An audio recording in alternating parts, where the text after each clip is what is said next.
Hi, I'm Freya from Expecting, and we're still in lockdown. Now, if you're pregnant, you're probably aware that your partner is not going to be allowed to come into hospital with you when you go into labour until it's been confirmed that you are in established labour. Now, this means that when you get to the hospital, you'll have to go up to meet the midwives by yourself, and they'll need to examine you. Now, they may resemble riot police more than midwives at the moment, and your partner will have to stay in the car park while this is going on until you call to say yes, you are in established labour. Now, you can't see that you're in established labour, it's going on inside, so I'm going to tell you how to avoid having your partner sat in the car park for hours on end because you've gone in too early. Now, always go into hospital or call the midwives if you've got any concerns, things aren't progressing as normal, or you know that they've told you you've got to ring early. But otherwise, if everything else is going as normal, these are the things to look out for. Number one, in established labour, your contractions will last about a minute.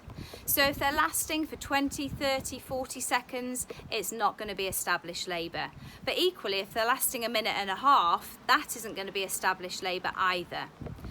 Number two is that your contractions will not change when you change activity when you're in established labour.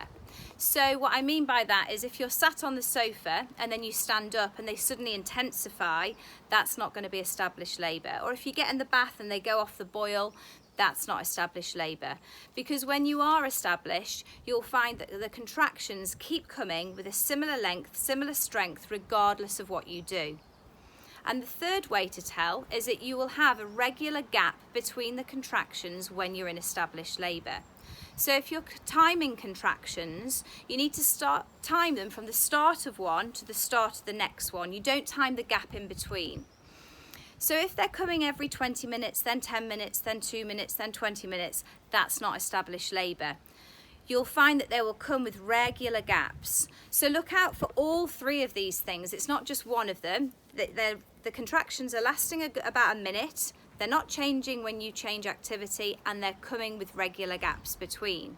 If all three things of these are happening, then call the midwives. They'll be able to advise you over the phone as well. But remember, you're not contending with traffic during lockdown to actually get to the hospital.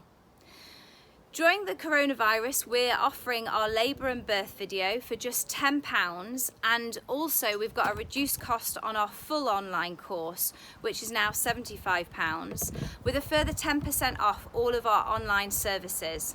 So please check out expectingclasses.co.uk.